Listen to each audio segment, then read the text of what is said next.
बात करते हैं महाराष्ट्र की सियासत की, जहां पर कब क्या हो जाए ये कहा नहीं जा सकता है। लेकिन विधानसभा चुनाव के बाद महाराष्ट्र की सियासत में एक बड़े बदलाव की आहट जरूर सुनाई दे रही है। सवाल बेहद अहम है कि क्या महाराष्ट्र की सियासत में एक बार फिर से कोई बड़ा उलटफेर होने जा रहा है। हाल ही में हुए महाराष्ट्र विधानसभा चुनाव में महायुति की बम्पर जीत के बाद विपक्षी महाविकास आघाड़ी में शामिल दलों के सुर बदलने लगे हैं। उद्धव ठाकरे की शिवसेना के मुखपत्र सामना में सीएम देवेंद्र फडणवीस की तारीफों के कसीदे पढ़े गए। सामना के संपादकीय में नए साल के मौके पर सीएम देवेंद्र फडणवीस के गढ़चिरौली के दौरे की तारीफ की गई है। सामना में छपे हुए एडिटोरियल में क्या कुछ लिखा है आपको पढ़कर सुना देंगे। गढ़चिरौली में जिस तरीके से फडणवीस काम कर रहे हैं वो काबिले तारीफ है। फडणवीस पहले मुख्यमंत्री हैं जो कि गढ़चिरौली के लोगों को समाज की मुख्य धारा में लाने का काम कर रहे हैं। इसके साथ सामना में आगे लिखा है कि गढ़चिरौली में अब तक कुछ भी नहीं हुआ है। वहां के लोग नक्सलवादियों के विरोध में उंगली नहीं उठा सकते। उन्हें इन दोनों मोर्चों पर काम करते हुए नक्सलियों के विरोध को तोड़ना है, साथ ही विकास कार्यों को भी अंजाम देना है। और फडणवीस ने ये काम करने की इच्छा शक्ति दिखाई है और उसका हम स्वागत करते हैं। अगर गढ़चिरौली में संविधान का राज आ रहा है तो मुख्यमंत्री फडणवीस प्रशंसा के पात्र हैं।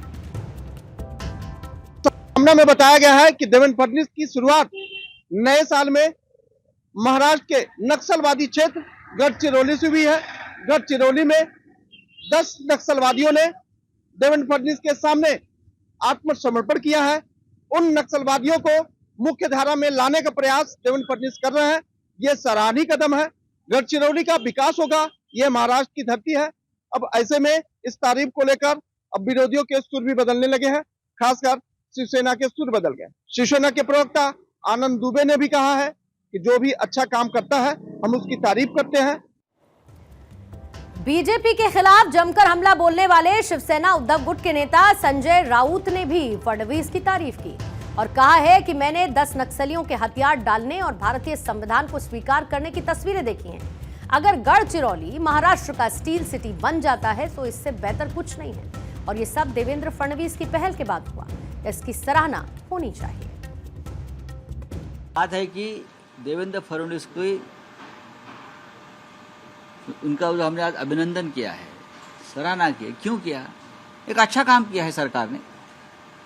जरूर हम अपोजिशन में बैठे हैं, लेकिन हमारी महाराष्ट्र से नाता है, राज्य हमारा है और इस राज्य में गढ़चिरौली जैसे जिले में जो नक्सलवाद है वो नक्सलवादी अगर आत्मसमर्पण करते हैं और संविधान का मार्ग अपनाते हैं मुख्यमंत्री के सामने तो उनका हम स्वागत करेंगे। दूसरी बात ऐसी है, गढ़चिरौली में जो बेरोजगारी है, गरीबी है, वो दूर करके वहाँ देवेंद्र फडणवीस स्टील सिटी बनाना चाहते हैं, पोलाद सिटी, जमशेदपुर में जो पोलाद सिटी है उस तरह से, तो उससे महाराष्ट्र की जो प्रतिष्ठा है वो बढ़ेगी। और अब मैं आपको एक और तस्वीर दिखाना चाहती हूँ। ये वो तस्वीर है जिसको लेकर कयासों का बाजार गर्म हो चुका है। जब महाराष्ट्र विधानसभा चुनावों के बाद पहली बार मुख्यमंत्री देवेंद्र फडणवीस और उद्धव ठाकरे की मुलाकात हुई और दोनों की ये मुलाकात नागपुर में हुई थी। उद्धव ठाकरे ने देवेंद्र फडणवीस को गुलदस्ता भेंटकर जीत की बधाई दी और दोनों नेताओं के बीच करीब 15 मिनट तक बातचीत भी हुई। लेकिन उद्धव ठाकरे जिस तरीके से अचानक देवेंद्र फडणवीस से मिलने पहुंचे वो वाकई में हैरान करने वाला था। ऐसा इसीलिए क्योंकि पिछले 2.5 साल से दोनों एक दूसरे को आंख उठाकर देखना भी पसंद नहीं करते थे। इतना ही नहीं, दोनों ही नेता एक दूसरे का जिस तरीके से विरोध करते रहे, जिस तरीके से एक दूसरे पर हमला करते रहे, राजनीतिक हमला करते रहे, उससे तो संदेश यही जाता रहा कि भविष्य में दोनों के रिश्तों में आई दरार शायद ही खत्म हो। इधर मुखपत्र सामना में फडणवीस की तारीफ क्यों है, आपको उसको भी समझा देंगे। दरअसल शरद पवार और अजित पवार में सुलह संभव है।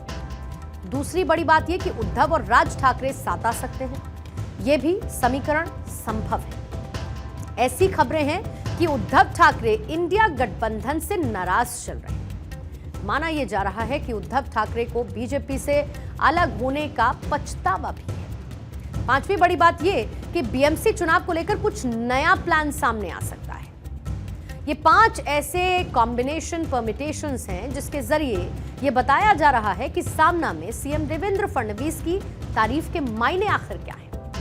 पहले उद्धव ठाकरे की पार्टी और फिर शरद पवार की पार्टी ने देवेंद्र फडणवीस की तारीफ की। हालांकि दोनों ही कांग्रेस की सहयोगी पार्टी है, अघाड़ी के साथ ही। सामना में सीएम देवेंद्र फडणवीस की तारीफ छपने के बाद एनसीपी शरद गुट की नेता सुप्रिया सुले के भी सुर बदले और सुप्रिया सुले भी फडणवीस के कामों की तारीफ करती हुई नजर आई। सुप्रिया ने कहा कि जैसे आरआर पाटिल काम करते थे वैसे ही सीएम फडणवीस अच्छा काम कर रहे हैं। देवेंद्र फडणवीस मिशन मोड में है।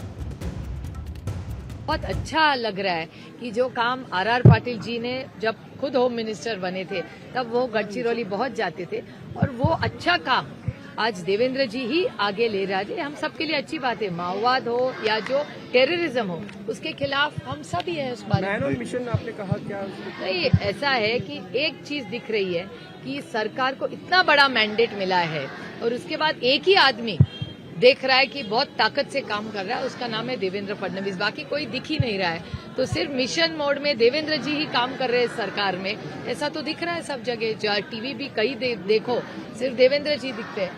अच्छी बात है, कोई जिम्मेदारी ली है उन्हें, हमारी तो शुभकामनाएं उनको। और वहीं महाराष्ट्र के डिप्टी सीएम और एनसीपी प्रमुख अजित पवार और एनसीपी एससीपी प्रमुख शरद पवार के बीच मतभेद जग जाहिर है और बावजूद इसके अजित पवार की मां आशाताई पवार ने पंढरपुर में भगवान विट्ठल के दर्शन कर ये मन्नत मांगी कि पूरा पवार परिवार एक बार फिर एक हो जाए। आशाताई की प्रार्थना ये कि शरद पवार और अजित पवार दोबारा से साथ आए और एनसीपी का मर्जर हो जाए। इस बयान ने महाराष्ट्र के राजनीतिक गलियारों में हलचल को तेज कर दिया है। अब सवाल यह है कि क्या एनसीपी के दोनों गुट एक साथ आ जाएंगे?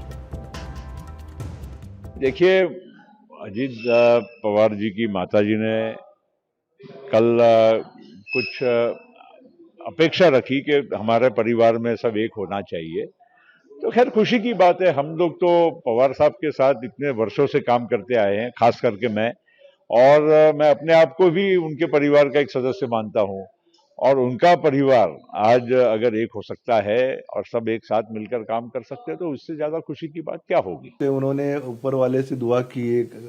कल वो पंढरपुर में थे और उन्होंने भगवान विट्ठल के सामने पूजा करके बोला है कि पवार साहब अजीत दादा साथ में रहेंगे तो अच्छा रहेगा।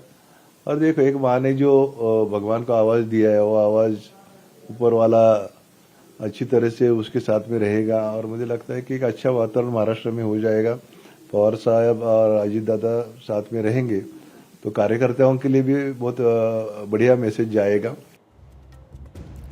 अजित पवार की मां की ये अपील ऐसे समय में आई है जब 2023 में एनसीपी और परिवार में तकरार के बाद चाचा और भतीजे के बीच सुलह की अटकलें लगातार लगाई जाए।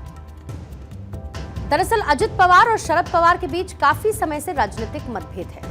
दोनों के गुट अलग अलग दिशा में चल रहे हैं। हालांकि दोनों गुटों के कई विधायक और नेता मर्जर की मांग कर रहे हैं। महाराष्ट्र चुनाव में हार के बाद शरद पवार बैकफुट पर हैं। पवार फैमिली के अंदर जो बाकी सदस्य हैं वो भी ये चाहते हैं कि चाचा भतीजे एक हो जाएं और पवार फैमिली के लोग भी इसके लिए बैटिंग कर रहे हैं। 13 दिसंबर को विधायक रोहित पवार की मां सुनंदा पवार ने भी इसी तरीके से शरद पवार और अजित पवार के दोबारा एक होने की अपील की थी। जाहिर बात है कि एक तरफ जहां पर शिवसेना यूबीटी के सामना में सीएम फडणवीस की तारीफ नए कयासों को जन्म देती है, तो पवार परिवार के बीच गहरी खाई को पाटने की भी कोशिश लगातार जारी है।